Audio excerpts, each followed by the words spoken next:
Across the UK, local heroes are fighting to protect our rivers. Now there's a new way to help. The ORI, a brand new award from North Atlantic Salmon Fund UK, honouring the legendary salmon conservationist Ori Vigfusson and offering up to £10,000 in match funding, as well as expert support to double the impact. Apply by October the 17th. It's quick and easy. Visit NASF UK's website, and I'll be joining the team to decide which projects we award this year. Best of luck. Just a few years ago, the Baltic salmon were thriving, with huge numbers of fish running the pristine waters of Sweden. Once thought to be on the brink, the salmon bounced back and were being celebrated as a success story. However, something drastic has changed and the Baltics are once again in decline. Emilie Bjorkman and Lars Munk are fanatical salmon anglers who've committed their life to the cause. They needed to find out what was causing the salmon's acute demise, documenting it in a new film called Free Falling. Emilie and Lars join me on this episode of The Last Salmon to talk about the significance of the Baltic salmon, how their hopes for the fish have been badly hit, and what they intend to do about it. I am very fortunate to be friends with Lars and Munk, and we fish a lot together. And we have experienced the good years with Baltic salmon and the fantastic runs, And almost more than 2 years ago, we saw a really bad decline of the salmon, and felt like we need to do something. We decided that we want to make a movie about it, and because of declining salmon. And why it's happening and what can we do? And we feel a bit panic, So, but I mean, no one of us is biologists or working with this. We're just fly fisher who love salmon. So, and to be honest, we didn't even want to do a film Free Falling. It's more like a necessary evil, if you call it like that. But I mean, what could we do when it feels almost like fishing empty rivers now? Can you just clarify exactly what Baltic salmon means in the geography that they inhabit? It used to be an Atlantic salmon, just like the ones we got in the North Atlantic. And during the Ice Age, it got landlocked in the Baltic. Once the Ice Age disappeared, 9,000 years ago or so, they just decided not to go back into the Atlantic. And since that, they've been Baltics. They are quite cool. I mean, if you look at the salmon, the species itself, they're not really that different from the Atlantic. But the sort of main things, if you compare them to Norwegian Atlantic salmon or Icelandic or Russian for that matter, they do travel a lot further upstream into the rivers. The rivers here some of the Swedish rivers are massive. Mm-hmm. When we look at my home river here, Tona River, which has the tributary of Lainio, Tärendö, and Monia River, the salmon who goes all the way up to the tundra, they're traveling somewhere between 300 and 400 kilometers just in the river.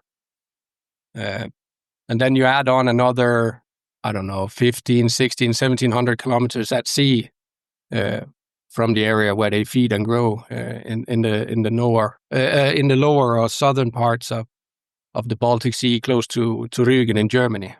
Do you think that's why they are of size like they are? Because from what I gather and from your fantastic film, it seems that they're all, a lot of them are proper specimen fish. They look stunning.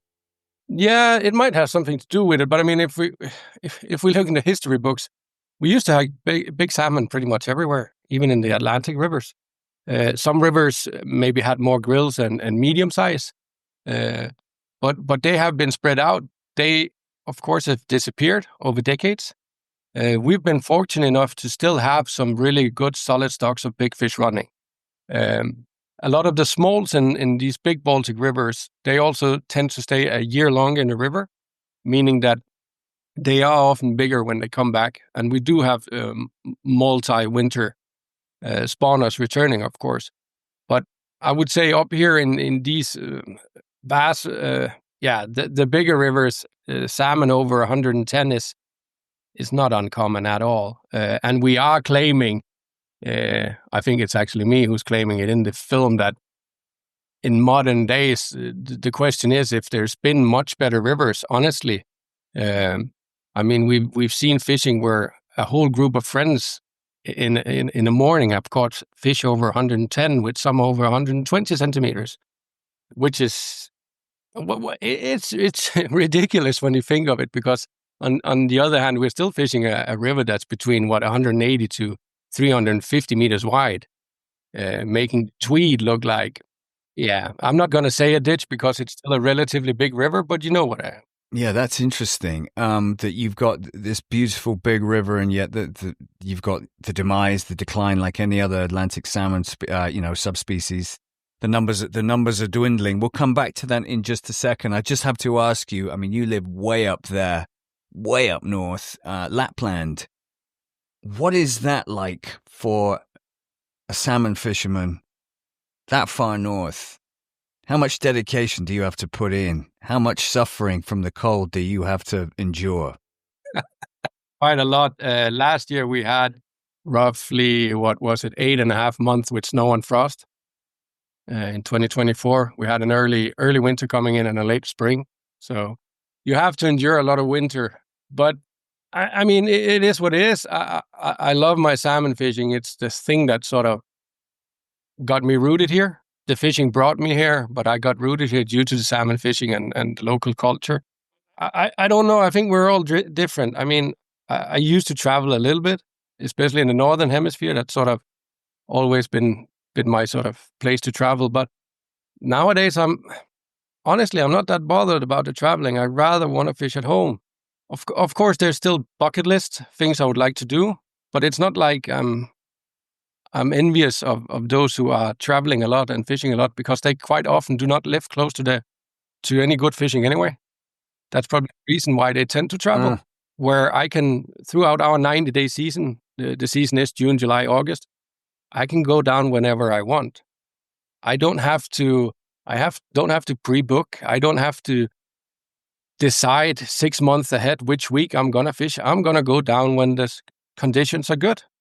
That's a luxury few of us can claim. For sure. I get it. Emilie, so the first film, speaking about home rivers, picking up on your point there, Lars, Home Rivers Recycled. Tell the listeners a little bit about that movie and what inspired you to make that. It's like the first film we did. And I mean, that was the good days. And what we really want to do films about, about like the best salmon fishing here in northern Sweden. The thing is, so I started to fish after salmon when we had the good years with good runs. And so me and Ted Lugard, the filmmaker, we decided that we want to do a film about like the great return of the Baltic salmon, because in the early 80s, 90, salmon was almost like extinct. And from that time, they came back in good numbers. And I think it came out great. And I mean, that production, Emilie and Ted, they focused, of course, on the fishing, and then Emilie's story. I mean, growing up only wanting to fish, really. It was our success story. It was, yeah. I mean, me and Ted, we worked quite a lot together. We worked in these huge regional projects where a lot of our focus since 2015 has been on the fishing.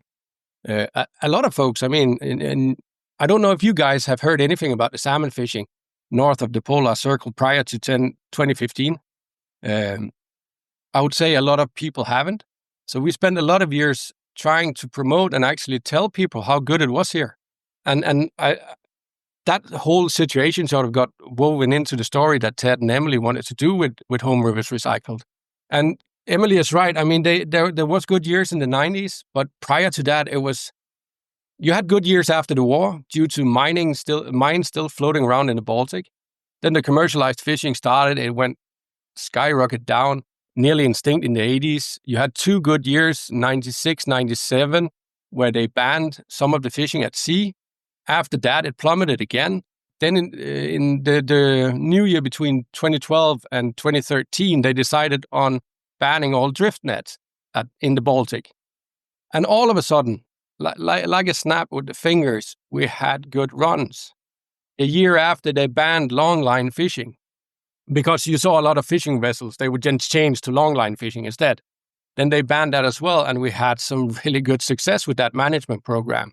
With that said, good things have been done, but we're still seeing a huge decline now, it's really, really worrying. And I think we have different factors we can point at and say that these are some of the reasons, but I haven't heard anyone yet to say explicit what it is. But we know we do have like a good handful of things we could do to actually change the future. Emilie, watching you in these films, you come across as somebody like me, like many listeners, I'm sure, who has, like Lars, who has the bug, you're an addict, you're salmon obsessed. You live and breathe salmon angling and salmon conservation. How did that come about? It's hard to just like point like it should be that, but I come from a family where both my mom and dad have fished a lot. Just for the listeners and for me, actually, whereabouts do you live, and is it the same place where you were brought up? Oh yeah, so I live like more in the middle part of Sweden. So I have, how far away am I from you, Lars? 100? Yeah, you're about 1,000 kilometers. 1,000 kilometers, yeah. South. Yeah, south of Lars. Tropical Sweden. Yeah, kind of. We have pretty the same weather and snow and like that, but we don't have the salmon fishing. We have like dams everywhere. We used to have salmon fishing here, but it's dams and things everywhere. So you have to go further north to find the salmon fishing. So for me, I mean, I started with I took extra classes in high school with fly tying and fly fishing, and then I went to guiding school. And around that time, I got my first silvery Baltic salmon in a really small, wild salmon river, a forest river, so it's pretty small. And I mean, from that time, I just knew like a person say in the film, it feels like it's a fish from another planet. So since then, I've been totally hooked into salmon.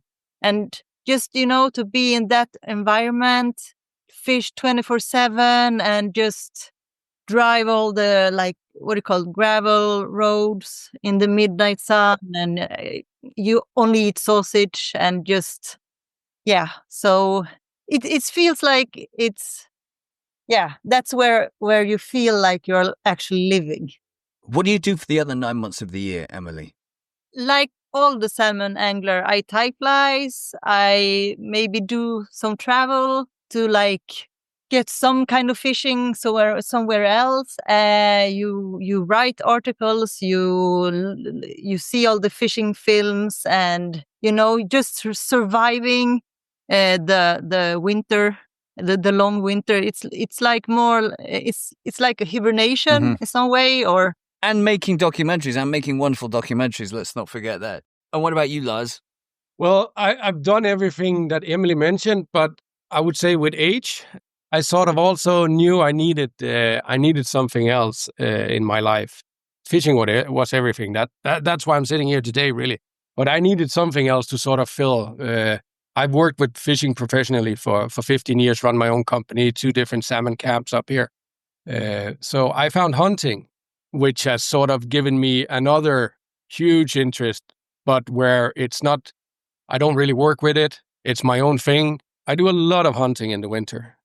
Don't tie flies anymore. I am fed up with it. I got good friends who can tie for me, and then I might have to help them with some meat or venison.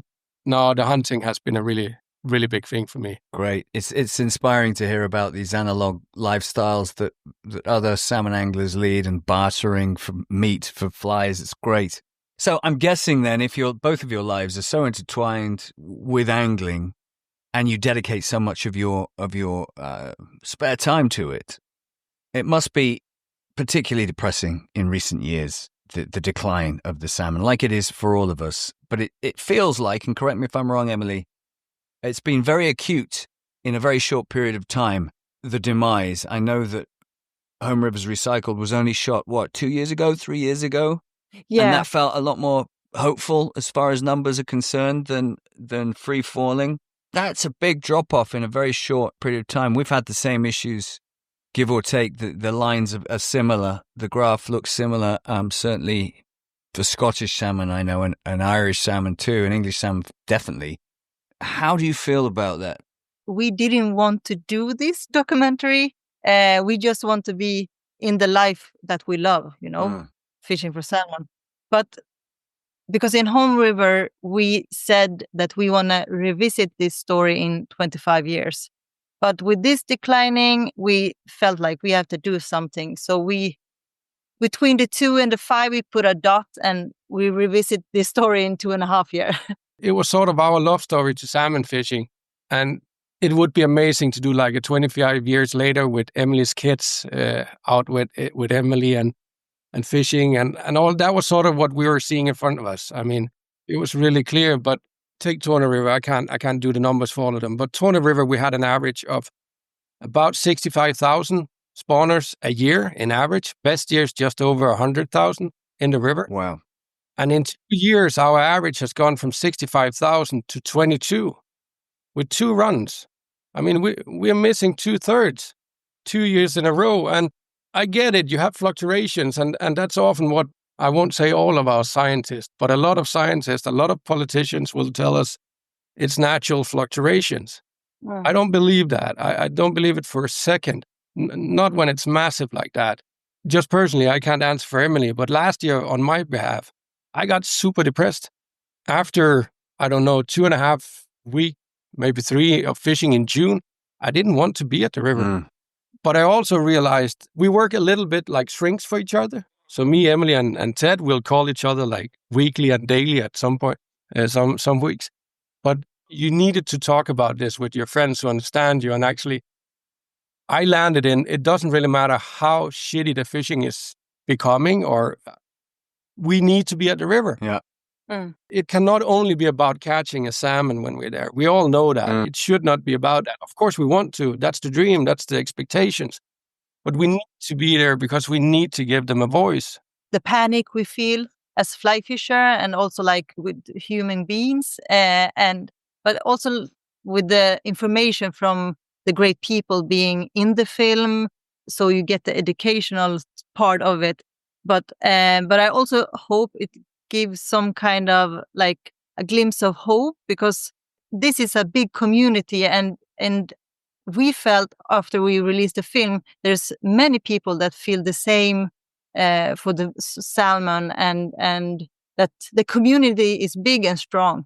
We're a big voice, and we need to be heard. Absolutely, I couldn't agree more.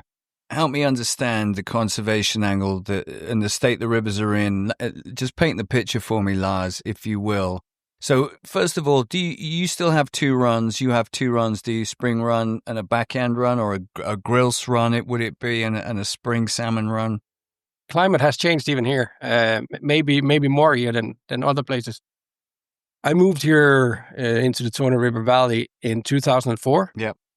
Back then, we would get a proper spring flood from what we would call the highlands or the tundra, and then we would get a midsummer That's right. flood. In between there, we would get the first run of big fish early June until mid-June.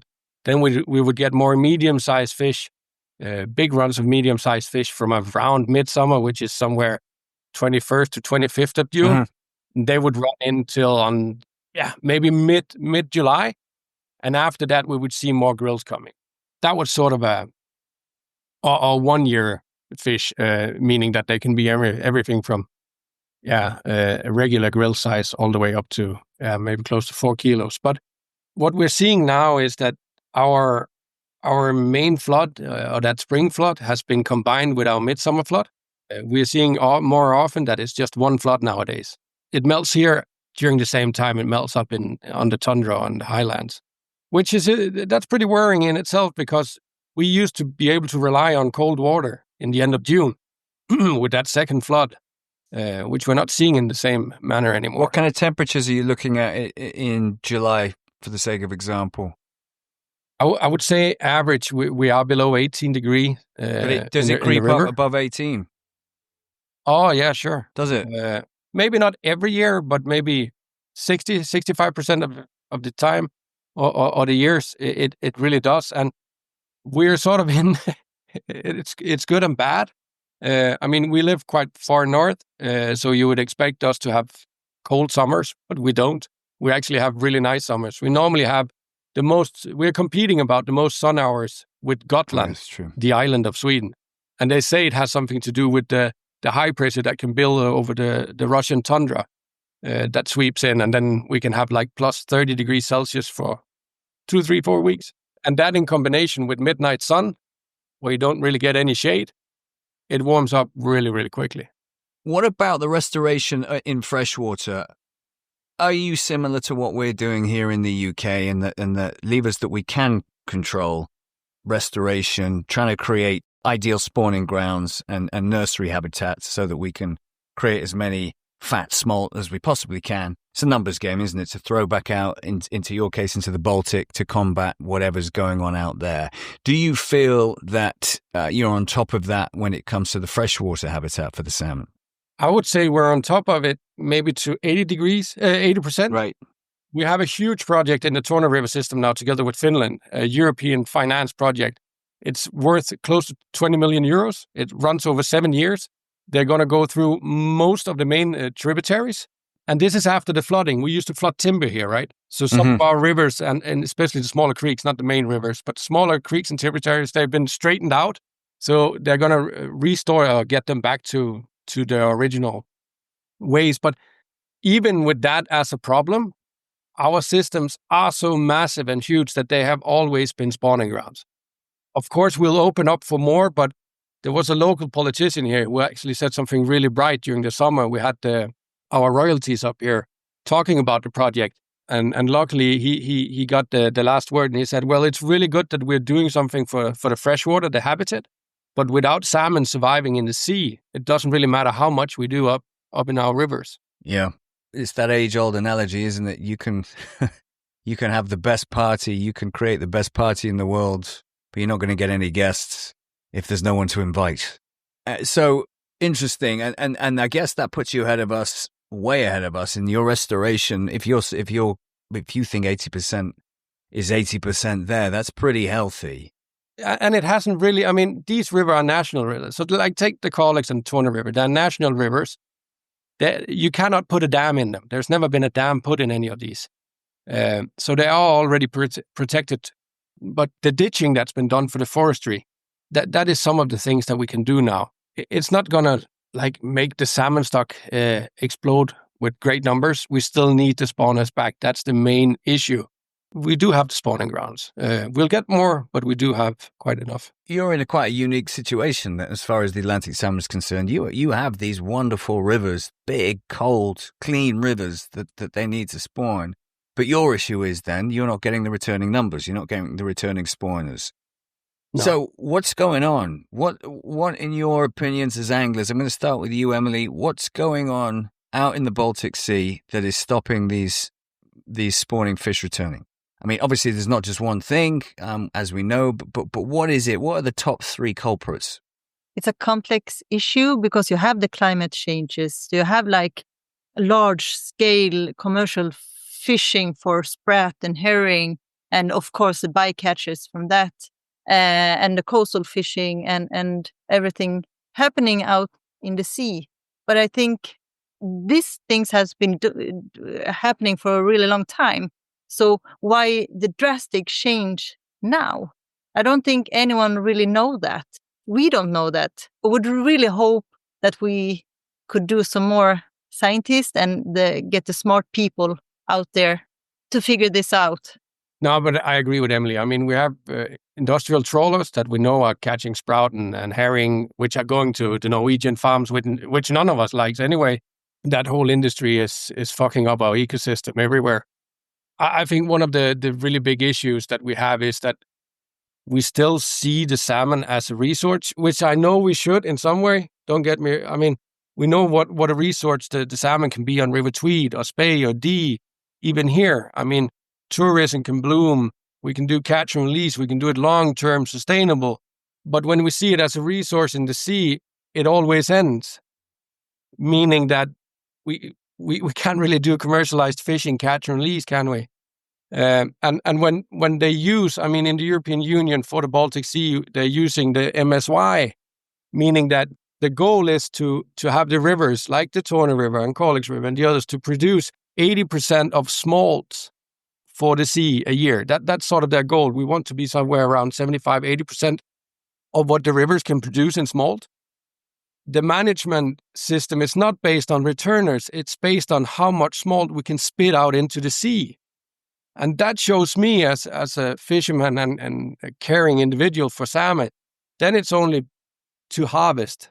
When we're not looking at returning spawners, I mean, they should be the ones we're counting in the management system. We should be able to say that if like a river like Torne, if there's not 40,000 salmon who's passed the counter, nothing can be killed that year.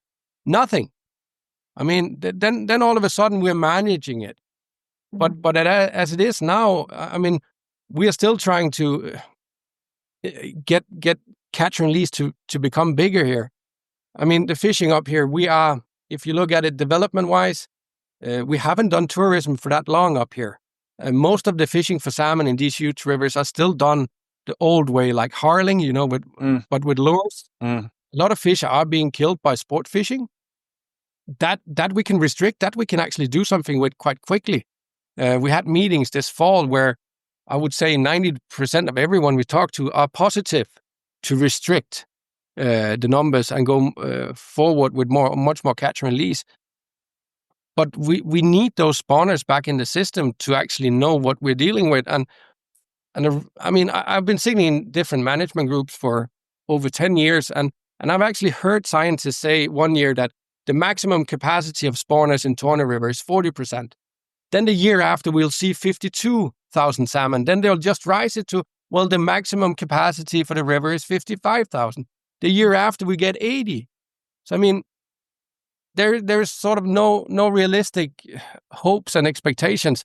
I mean, some of the scientists we're talking to, especially in the first movie Ted and Emilie did, they're estimating 250,000, maybe even more spawners should be able to return a year. That's the capacity of the river and the spawning beds.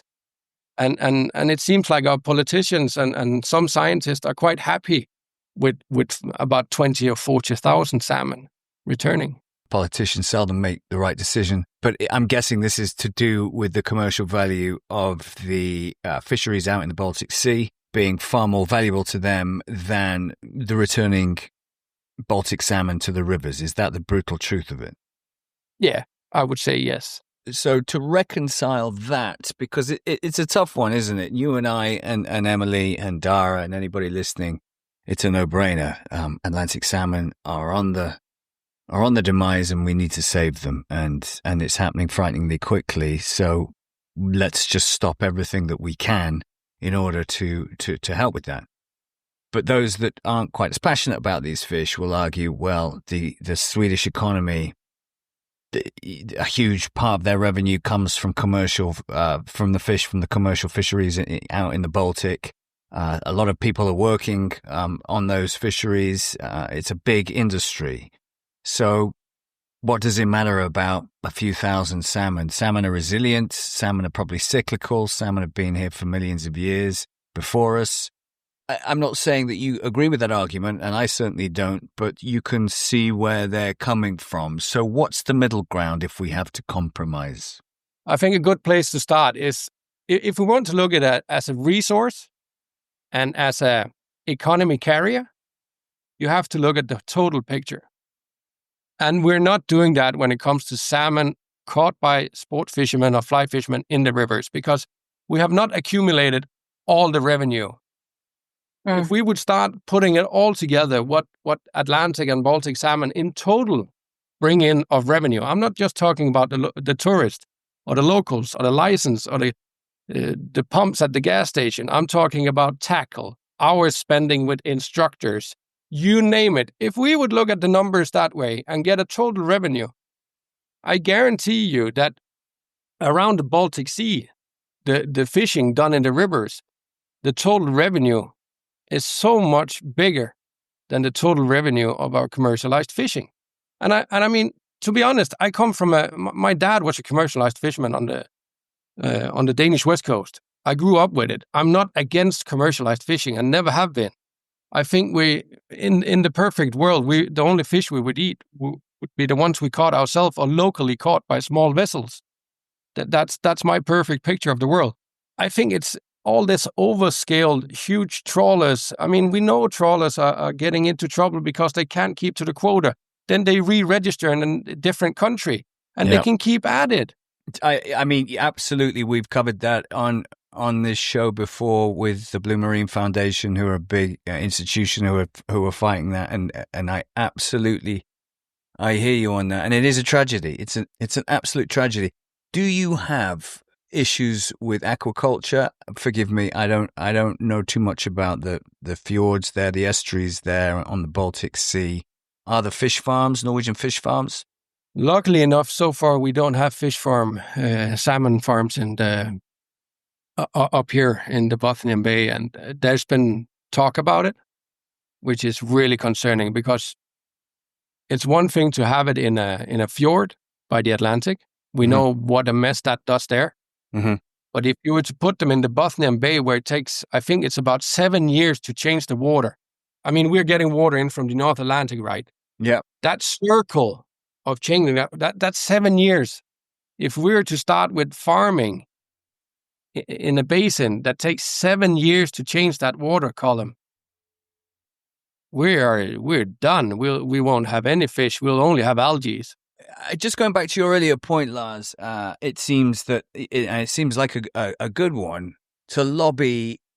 Maybe your politicians, your local politician, whoever it may be, to get those stats together, to quantify the value, the commercial value of salmon angling, for all the reasons that you pointed out. You know, the hospitality, the revenue that comes from tackle, that comes from guides, the whole shebang. If nobody's doing that, surely that's the start. Somebody should be doing that. Should we not be lobbying? Should you guys not be lobbying your politicians for those statistics so that you've got the hard evidence to go into bat for the salmon? Totally. I think the issues we all have is that you guys are where you're at. I'm sitting here. Emilie's sitting where she is. We have Icelanders sitting on their end and so on and so on.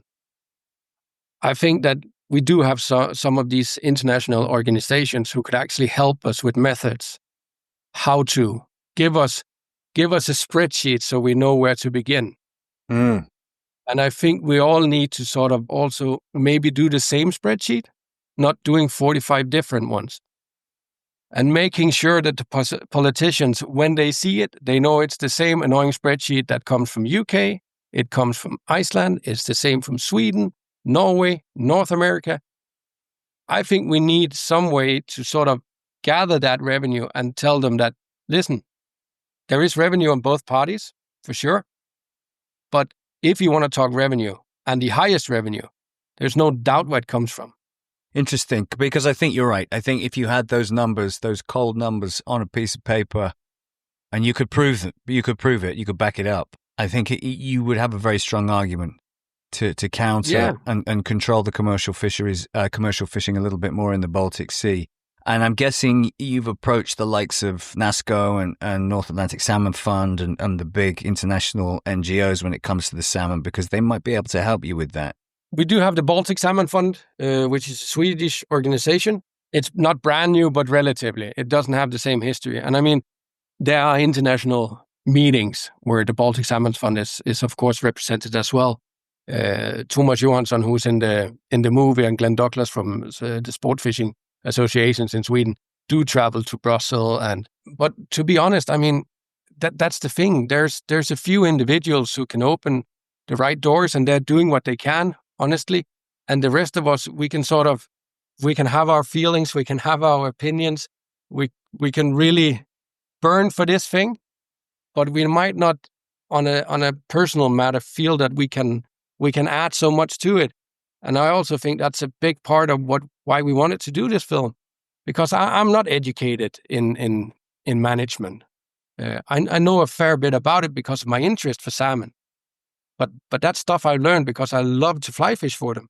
So I think we all need to chip in, but I think we could internationally, we could start looking at tools to help each other, where we could use the same common tools to communicate the same things that we know are important. Because when it comes to salmon or any other species for that matter, most of our politicians will look at it as a resource that needs to be done, harvest, or at least we need to show revenue.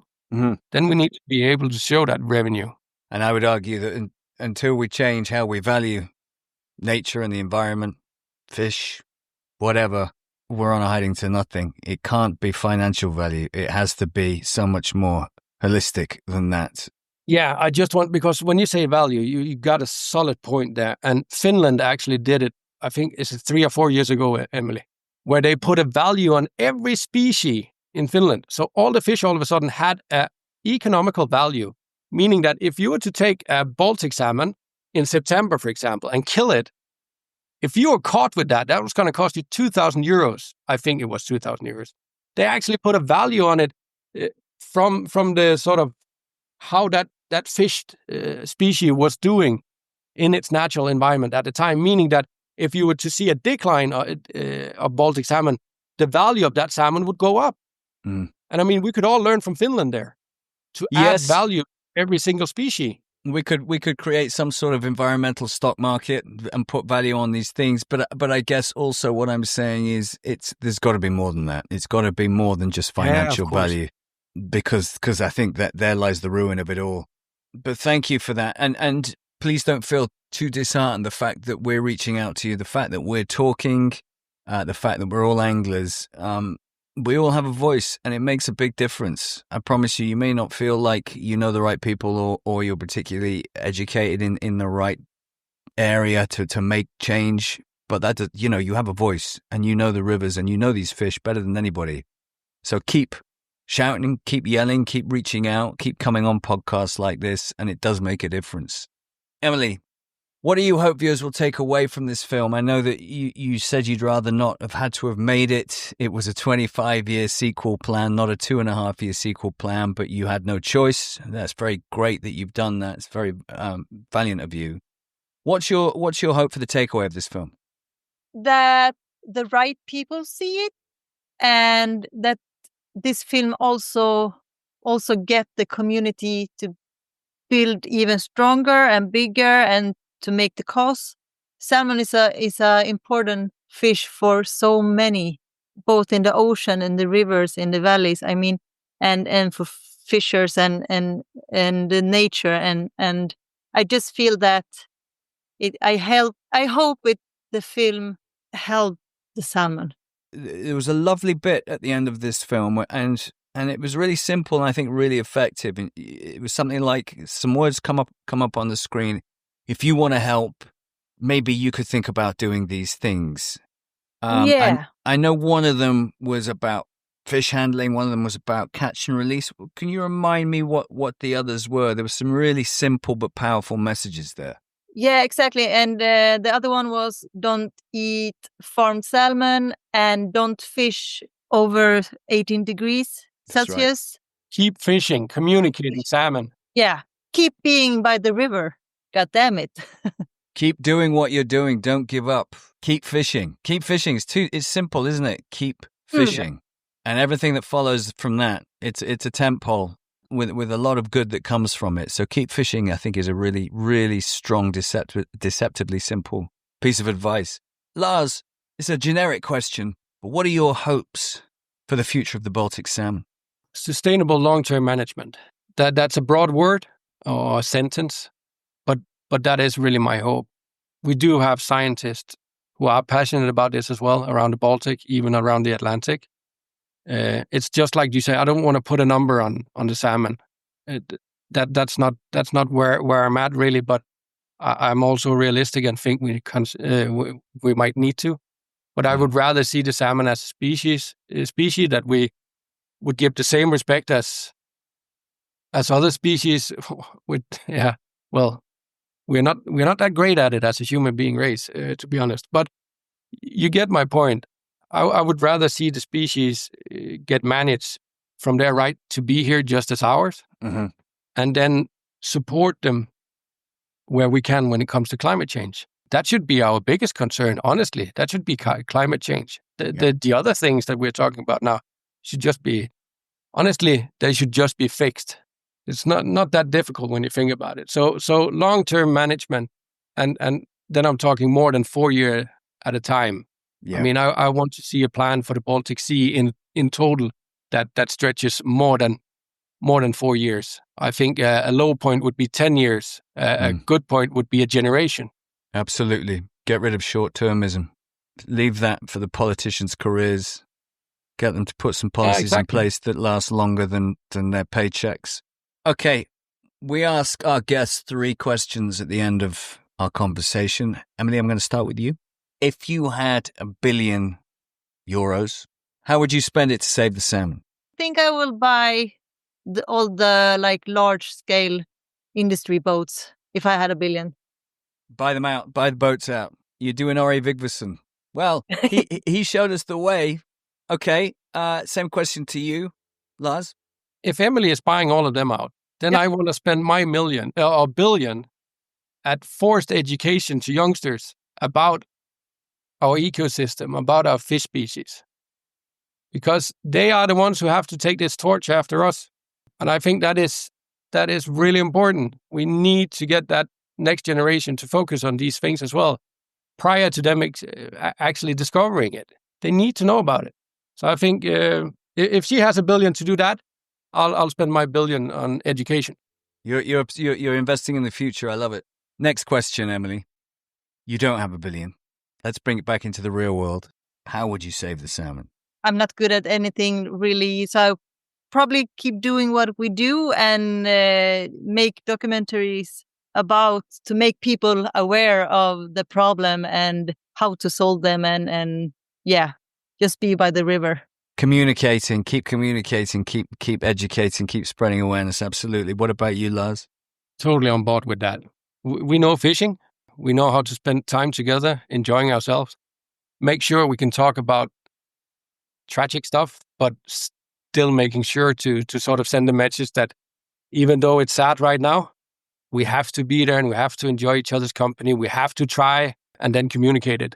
Sometimes we, as salmon fly fishers or fly fishers, we can put ourselves on a pedestal and sort of things we have. Sometimes we might believe we have rights or some certain rights. But of course, if the stock is not there, we need to take that step back. We need to let these stocks gain in strength. Yeah. That doesn't mean we can't fish. I mean, up here, in the rivers, we do have trout, we do have grayling, we do have pike. We can still be out there. We can still watch them. It's not as fun, but if that's what it takes, of course. Because honestly, none of us want to be that jerk who catches the last one. Nobody wants to be the person who catches the last salmon. I couldn't agree more. Final question, Emilie. But it's your last day on Earth, hypothetically. Where would you fish and with who? Sorry, Lars, and that, but I have to say, I have to say with my daughters, because they really love fishing. How old are your daughters? My youngest is 4 and the other one is 6. My 6-year-old daughter was in the home river. She went out yesterday, caught out like a kilo brown trout yesterday, and she's really into fishing. So I really would fish with them. I think that's the best because they're gonna watch this one day. I have to say the family. Yeah. What a great last day that would be. Well, a bittersweet last day that would be. Yeah. And what about you, Lars? No, I'm totally on board. It would be wife and kids. Skängesbruk, where sort of I even know the pool with fish. Very easy. Skängesbruk, salmon fishing with the kids and wife, maybe even bring the dogs. Both of you, it's always inspiring to talk to people who've dedicated their lives so passionately and so willingly to the Atlantic salmon. And it's not just about catching it with you two. I can tell it's about conserving it. It's about spreading awareness. It's about saving your rivers. It's about lobbying your politicians. keep doing what you're doing. It's got our attention, and if it's got our attention, it's got others' attention, and we will help spread your word as much as we possibly can. But please keep doing what you're doing. It sounds like the Baltic salmon, of which I know little about, a little more informed after today's conversation, but it sounds like it needs your help just as much as all the other Atlantic salmon in the Northern Hemisphere. Keep flying the flag. Thank you so much. Thank you. Thank you. My thanks to Emilie Bjorkman and Lars Munk for joining me. And on the next episode of The Last Salmon, we hear from Guido Ra, a remarkable man who was key to saving the salmon in the Kamchatka in the Russian Far East. I flew over and went to Kamchatka, and that opened up an area of 20 years with the Russian scientists exploring the rivers of Kamchatka. But it is so beautiful. The rivers are made for salmon. And he explains why establishing salmon strongholds is vital to their future survival. There has to be, in this broader strategy, an effort to prevent the last good rivers from being damaged. This is a piece of any broad strategy to save wild salmon. Listen and follow The Last Salmon on Apple, Spotify, or wherever you get your podcasts. And remember to keep in the fight for our salmon. The Last Salmon Season 2 is supported by the Missing Salmon Alliance.